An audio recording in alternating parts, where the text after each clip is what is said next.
Si svolgeranno venerdì alle 15 nella Basilica di Santa Giustina i funerali di Francesco Canella, il fondatore del gruppo Ali, che oggi conta 117 punti vendita e 4.700 dipendenti. Una cerimonia per la quale sono attese migliaia di persone, mentre il gruppo annuncia che sarà proclamato il lutto in tutti i negozi, che ogni giorno servono 100.000 clienti. Tutti i supermercati chiuderanno alle 14 in segno di lutto e dopo i funerali ci sarà la sepoltura in forma privata nella cappella di famiglia.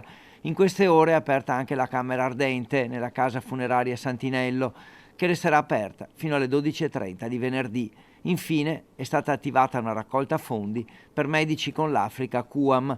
Intanto si moltiplicano i ricordi dell'imprenditore fatti dalla politica e dal mondo dell'imprenditoria padovana, ma soprattutto veneta, a partire dal presidente della regione, Luca Zaia, che parla di un imprenditore illuminato che non ha mai dimenticato gli altri e il suo Veneto.